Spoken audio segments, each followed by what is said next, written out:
तो प्रधानमंत्री नरेंद्र मोदी को अभी तक आपने लाइव सुना वाराणसी से, जहां पर वो कह रहे थे कि काशी में हर गली में संगीत है और साथ ही उन्होंने 16 अटल आवासीय स्कूलों का लोकार्पण भी इसी कार्यक्रम के जरिए किया। और चलिए अब आपको सीधे लिए चलते हैं जहां प्ले वे स्कूलों के लाभार्थियों के साथ मुख्यमंत्री मनोहर लाल खट्टर की विशेष चर्चा हो रही है। अपने माता पिता यानी बच्चों को भेजने के लिए उनको खर्च करना पड़ता था, लेकिन जब हमने अनुभव किया कि हमारे आंगनवाड़ी में गरीब बच्चे ही ऐसे आंगनवाड़ी में जाते हैं, तो हमने अपने आंगनवाड़ियों में से ही 4000 ऐसे अच्छे आंगनवाड़ी को प्लेवे स्कूल में बदलने का निर्णय लिया और वो प्लेवे स्कूल में बदल दिए गए हैं। उनमें अभी लगभग 40,000 बच्चे इन प्लेवे स्कूल के अंदर आते हैं, खेल खेल के माध्यम से वो शिक्षा लेते हैं और ऐसे जो गरीब परिवार हैं उनको इसका पूरा लाभ मिलता है।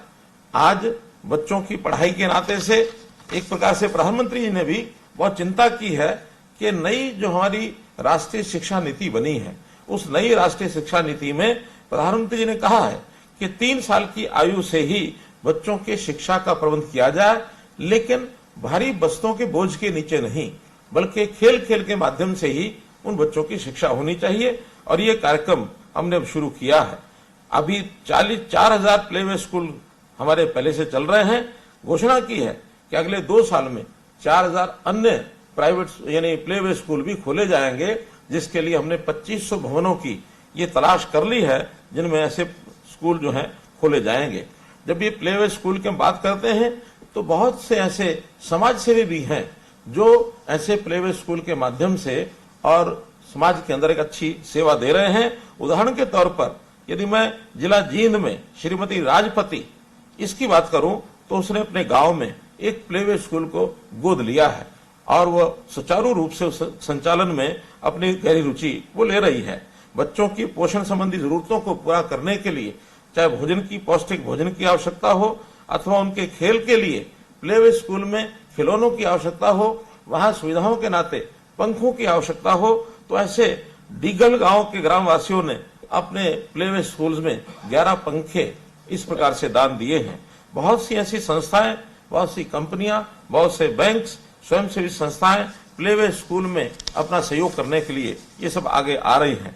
हमने वहां पर पीने के पानी की, स्वच्छ पीने के पानी की व्यवस्था ये की है, वाटर प्यूरिफायर लगाए हैं और बच्चों को तस्वीरों के माध्यम से भी ज्ञान प्राप्त हो, क्योंकि बच्चों को तस्वीर जो है उसके मन को भाती है। तो इस प्रकार से उसको बाल पेंटिंग्स ये भी लगवाई हैं, झूले हैं, स्लाइडर हैं, खिलौने हैं, इन सब का प्रबंध एक अनौपचारिक शिक्षा के माध्यम से बच्चों को ये मिलता है। न केवल शिक्षा बल्कि उनको संस्कार मिले।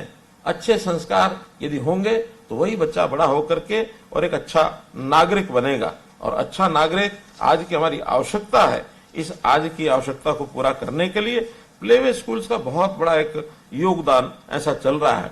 बच्चे किस प्रकार से सीखते हैं, मुझे स्वयं ध्यान में आता है एक बच्चे की कहानी जो मैंने स्वयं पढ़ी और मुझे बड़ी सार्थक वो कहानी लगती है। परिवार बड़ा संपन्न परिवार था और उस परिवार में बच्चे भी, छोटे छोटे बच्चे आंगन में खेलते भी थे, बड़े मकान में रहते थे, देखते थे। पिताजी अच्छे संभ्रांत व्यक्ति थे, धनवान व्यक्ति थे।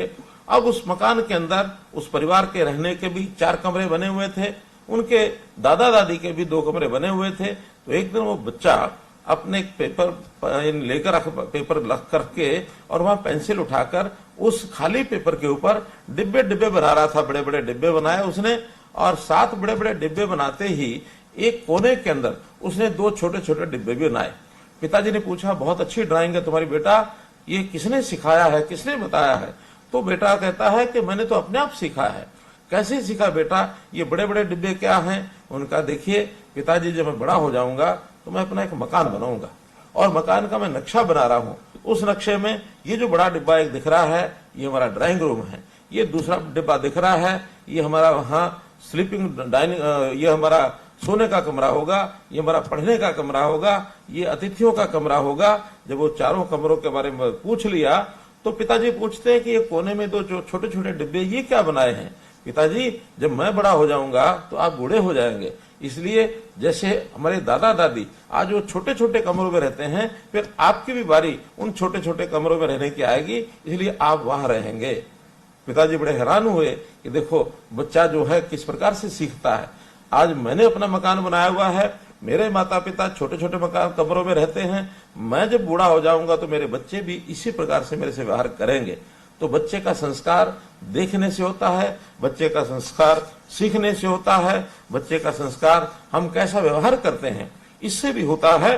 तो इसलिए मैं बच्चों के माता पिता यानी आप सब लोग जो सुन रहे हैं, आपसे भी मेरा निवेदन है कि हम अपने बच्चों को वही सिखाएं जो हम अपने जीवन में चाहते हैं। यदि हम उनको कोई भी चीज ऐसी बताएंगे जो हम नहीं चाहते हैं तो फिर वो बच्चे अच्छे बच्चे नहीं बनेंगे। तो हमने इन बच्चों को सिखाने के लिए, इनकी जिज्ञासाएं, बच्चों की जिज्ञासाएं शांत करने के लिए हम लोग जो हैं इनको अच्छी बातें सिखाते हैं। तो हमने एक और काम भी किया है कि हमारे यहाँ कुछ कामकाजी महिलाएं हैं, उन कामकाजी महिलाओं को काम पर जब जाती हैं वहां पर क्रच खोलने की व्यवस्था भी की है। अभी वर्तमान में 165 क्रच ऐसे खोले जा चुके हैं, कुल 500 क्रच हमने खोलने हैं।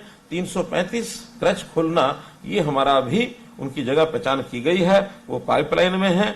तो उनमें भी कामकाजी महिलाओं को और निश्चित रूप से उसका लाभ मिलेगा।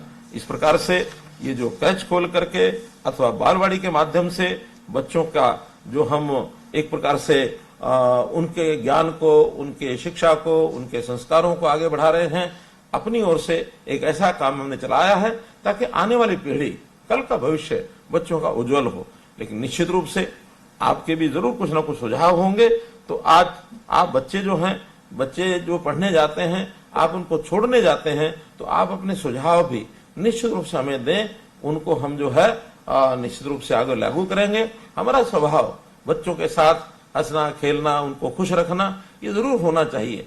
जब हम बच्चों को इस प्रकार से कहीं छोड़ने जाते हैं प्लेवे स्कूल में, अथवा जहाँ प्लेवे स्कूल नहीं वहाँ अभी भी आंगनवाड़ी होंगी, हम छोड़ने के लिए जाते हैं कभी कभी। और यहाँ पर रुकेंगे एक छोटे से ब्रेक के लिए।